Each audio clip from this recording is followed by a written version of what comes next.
More tariff talk has consumed the cable networks. And boy, everybody's an expert on international trade and big business, aren't they? It's amazing how smart everybody is. One weird thing happened on CNN, though. They actually had a guest who does know what the hell he's talking about.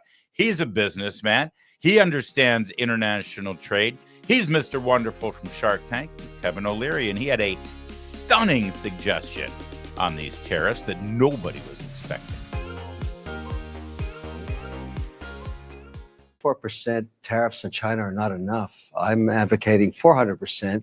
I do business in China. They don't play by the rules. They've been in the WTO for decades. They have never abided by any of the rules they agreed to when they came in for decades. They cheat, they steal IP. I can't litigate in their courts. They take product, technology, they steal it, they manufacture it, sell it back here. Never has an administration. 400% tariffs? What would that look like? Xi on an airplane to Washington to level the playing field. It's just not about tariffs anymore. Nobody has taken on China yet, not the Europeans, no administration for decades. As someone who actually does business there, I've had enough. I speak for millions of Americans who have IP that have been stolen by the Chinese. I have nothing against the Chinese people. They brought great literacy, art, and tech to the world. The government cheats and steals, and finally, an administration, you may not like Trump, you may not like his style or his rhetoric, finally, an administration that puts up and says enough. 400% tariffs tomorrow morning. He'll tell you why. Xi can only stay the supreme leader if people are employed. If we wipe out any business there, because we are still 39% of all consumables on earth and 25% of the world's GDP, America is the #1 economy on earth with all the cards. We will not have that forever. It's time to squeeze Chinese heads into the wall now. Well, hold on a second, Kevin. Well, I hear you, but hold on. If we're talking about people, the average consumer, not necessarily the head honchos of businesses all across the globe, can they withstand the pressure of that sort of tax on the goods? It's short-lived. There will be. But what's your timeline compared to, you don't know the average American's timeline, what they can actually survive. There's people right now who can't survive. 400% tomorrow morning, Xi's on an airplane to Washington to cut a deal.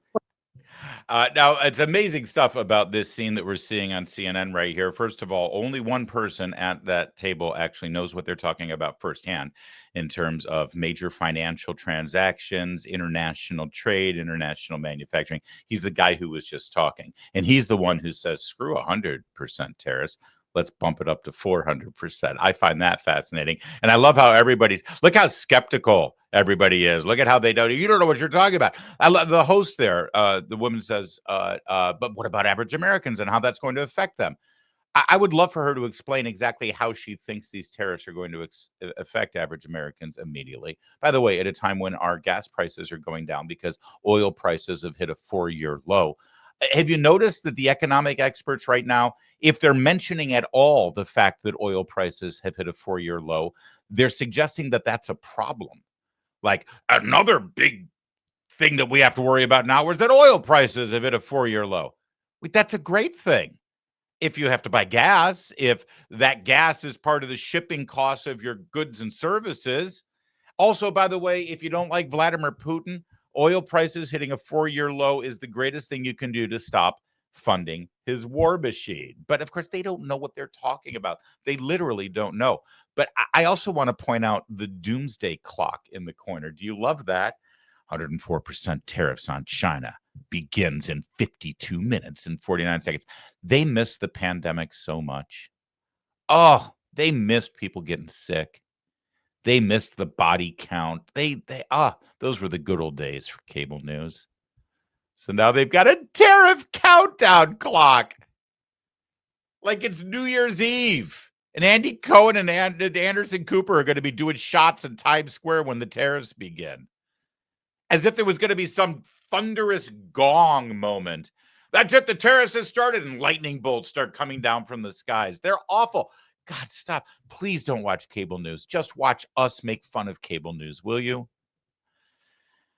So that was last night's messaging. Of course, the tariffs did go into effect. And this morning, I don't know if you noticed this or not, the sun came up. Gravity still exists. Life goes on. And the Secretary of the Treasury, Scott Bessent, showed up on Maria Bartiromo. There have been a lot of criticisms of the Trump administration in terms of the messaging on these tariffs. Even people who are allies of the White House, and I've made notice of it as well in my media platforms, we're not necessarily against the tariffs, but you got one guy from the White House coming out and saying the tariffs are reciprocal and we're just trying to, get back at the countries who have been harming us, right? And then you got another guy coming out saying this is going to pay down our deficit. We're going to make so much money on the tariffs. In fact, we can make so much money on the tariffs that we could eliminate the income tax. Wow. Then you got another guy saying, well, the thing about the tariffs is that it's going to force the other countries to remove their tariffs and then we won't have any tariffs. And it's like, okay, wait a second. If we get rid of the tariffs and the only reason we're putting on the tariffs is to get the other countries to get rid of their tariffs and then we'll get rid of our tariffs, then how are we going to pay down our deficit? Because the tariffs are going to be gone. We're only using it as a weapon. But then you get another guy at the same time while you're trying to figure that out, come from the White House and say, no, the thing about the tariffs is that it's going to make corporations start manufacturing back here in America. That means more jobs for Americans and will make up for the loss of income on trade tariffs with the income tax that all of these employees will be paying because these are jobs that we didn't have before. And then you got to ask yourself, well, wait a second. If the whole point is to bring manufacturing back to the States, then once again, we're not going to be making money on the tariffs because people are avoiding the tariffs by coming here. So how are we paying down the deficit? And wait a second, I thought that the tariff was really a weapon to just get the other countries to get rid of the tariffs, which, by the way, I like all the messages. They just can't all work at the same time. It's illogical. So the Trump administration needs to be better at communicating this to the rest of us so that we can get it. Again, not against the idea. I just think it's best to communicate a clear message. Enter your Treasury Secretary. This guy is good. This guy's really good. And as you watch these next two videos of him, I want you to understand that the everyday American person can hear what he has to say and say, okay, good, that makes sense. I'm on board. And at the same time, a Wall Street trader or somebody dealing with the commodities trading in Chicago or whatever, they can see this and say, okay, that makes sense. I'm good. And then the investment bankers and the people who run, mutual funds, they can watch him and say, oh, okay, that makes sense. That's good. I mean, he communicates on all of those levels when it comes to financial matters. That's a rarity. Watch. I think it's unfortunate that the Chinese actually don't want to come and negotiate because they are the worst offenders in the international trading system. They have the most imbalanced economy in the history of the modern world. And I can tell you that this escalation is a loser for them, that they have some very smart, the economists, the academicians, technocrats within their bureaucracy, and they would be telling the leadership that we do not have the edge here. They are the surplus country, that their exports to the U.S. are 5 times our exports to China. So they can raise their tariffs, but so what? I love that. They can raise their tariffs. So what? Two things about this that are important. Number one, the reason I like this is because it reemphasizes what I've been trying to tell you from day one on these tariffs. Don't get distracted by the European Union and by coffee imports from Colombia, et cetera, et cetera. This is all about China, 100% about China. The problem is real smart guys back in the 90s decided to let China become part of the World Trade Organization. As you heard in the earlier clip from Kevin O'Leary, they're part of the WTO and they cheat. They cheat like crazy, and everybody knows they cheat. But the problem is when you're in the World Trade Organization and you want to call another country out on cheating, there's like 97 hoops you got to jump through, and there's an appeals process, and it goes forever. And it's one of these international organizations that's meant to be a giant bureaucracy that protects the status quo, protects the highest bidder, and does nothing. like the World Health Organization. Look how great they were during the Wuhan virus, right? They still aren't sure over at the WHO if China had anything to do with the virus over at that lab, right? They're useless. So the problem is when you're dealing with the World Trade Organization and China's treating and you're trying to push back on China and you're the United States of America, you can't just isolate China. The only provision within the World Trade Organization to be able to levy a tariff on a country that is cheating is to levy a tariff on all of the countries. What you do, and go ahead and look it up, what President Trump has done is used his executive powers and the powers within the confines of the World Trade Organization treaty to claim an emergency. We're having a national trade emergencies, and that means we have to inflict a tariff on everyone. Remember the list of all the countries that got a tariff? There's a reason for that. Because when you're in the WTO, it's a tariff on everyone or it's a tariff on no one, unless you jump through all those 97 hoops that I explained. But this is really all about China, China, China, China. That's why when they retaliated, oh, okay, game on. Now we can start doing this back and forth with China because they blinked. They reacted. They shouldn't have. It was stupid of them. And Scott Bessent is sort of laying it out there. In fact, that was earlier this morning on Fox Business, as you can see. And then he walked down the street and did one of these symposiums with the American Bankers Association. Ooh. Now, what do you think the American Bankers Association wants to hear about these tariffs? Well, listen to your Treasury Secretary, because once again, it's pretty effective. Thank you. Tariffs. It's been about a week since the president announced his plan. The reciprocal tariffs went into effect last night. And I know, and I've been reading and listening to you and other administration officials who've said that depending on how some other nations react, those could come down or those could go away. So if you could share a little bit on, have you been encouraged with the response from other nations to the administration? Has it been what you've been hoping for? What's that outreach from across the globe been like, and how are those negotiations going? Well, Rob, I will tell you that on Wednesday, after the president gave his address in the Rose Garden, as I was doing media, I was out telling other countries, don't retaliate. And I think what a lot of people are missing here is that the levels that were put out last Wednesday are a ceiling. So if you don't retaliate, that is the ceiling. So we've been overwhelmed with the response to come to DC and negotiate. So President Trump on Monday had a very good call with the Japanese prime minister. He had a very good call with the president of Korea yesterday. We're seeing a delegation from Vietnam. So I think we have about 70 negotiations lined up. I'm not planning on going anywhere for Easter.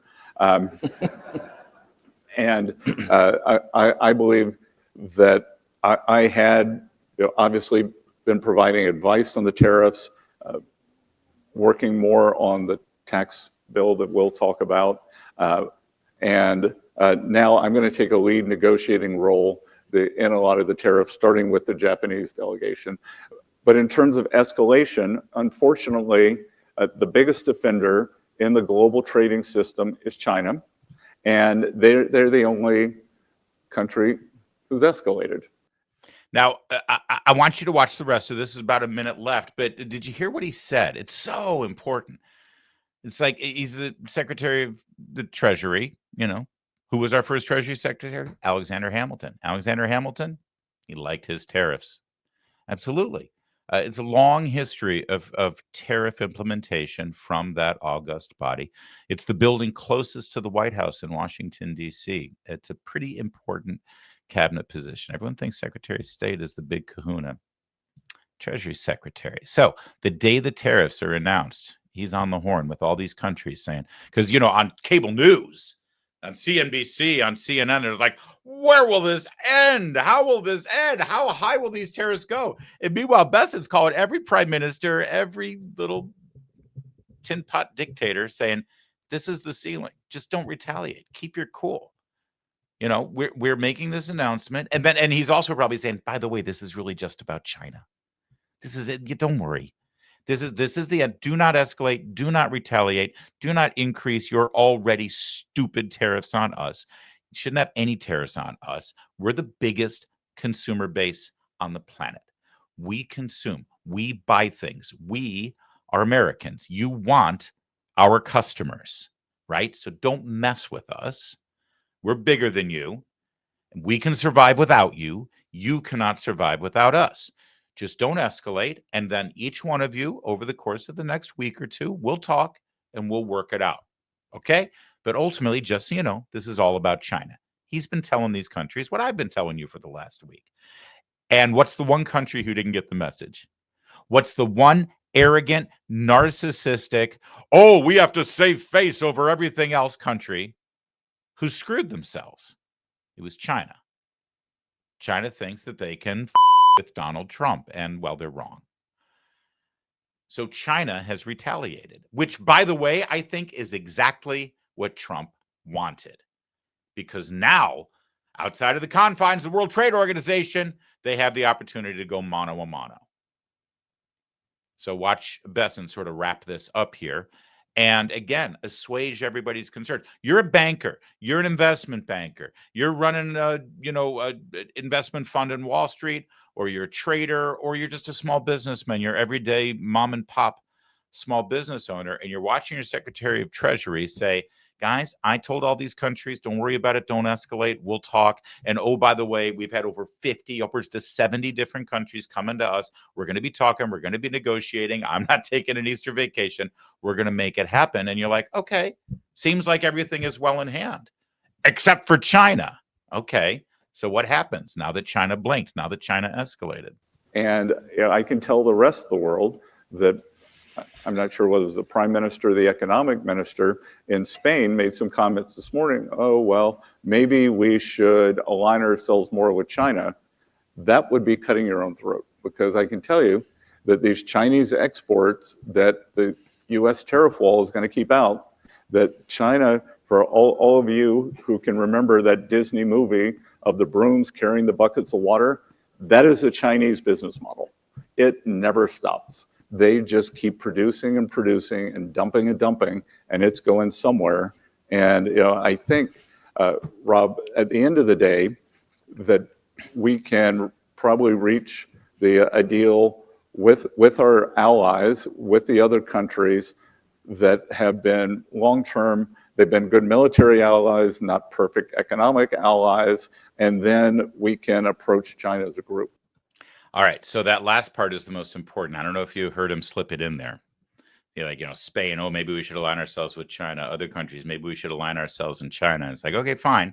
Just so you know, if America ain't buying, then China is not really going to keep producing, because they make all this stuff, yeah, but we're the ones who buy it. They're making it for us. So who are they going to make it for if we're not buying it? Think that through for a minute. Okay, number one. But number two, that last thing he slipped in. These other countries, they haven't always been great economic partners, but they've been great military partners. Why would the Treasury Secretary point out our military alliance with these countries?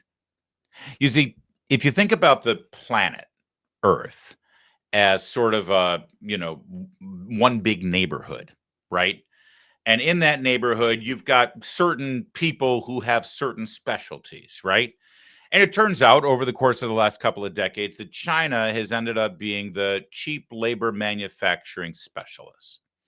And of course, we have to admit the fact that we've exploited that ourselves. It's like everyone's saying, oh, well, our iPhones are going to cost more. Well, maybe they shouldn't have been so cheap in the first place, because we've relied on slaves to make it. We've boosted up an authoritarian communist regime with heinous civil rights violations against their people. I'm glad you saved a couple of $100 on an iPhone, but was it really worth it? See, that's worth having a conversation about. Yes, your socks at Walmart are cheap. Maybe they shouldn't be that cheap in the long run, if you actually care about, human beings. But whatever. Here we are in the neighborhood. And these guys, even though they use shady little practices, they're the ones who are best at making cheap products, right? And we can all benefit from that. Over here in Europe, these guys are really good at making high-end luxury items like German engineered cars and French wine and Belgium cheese and chocolates. And for those of us in the neighborhood who have expendable income, we like paying for the finer things in life. So we might get that from those guys in the neighborhood. That's great. Everybody's got something to provide and bring to the table. Oh, those same guys who make the really cool wine and luxury items, they've got the nicest house. It's really fun for the rest of us in the neighborhood to go visit there. And while we're there, we buy things and bring them back to our house because, it's a good destination for a day trip kind of thing, right? You see what I'm getting at. So what about our house? What does the United States bring to the table? What have we provided the neighborhood that they can't do without? Well, two pretty important things. Number one, we buy everybody's products. We've got money.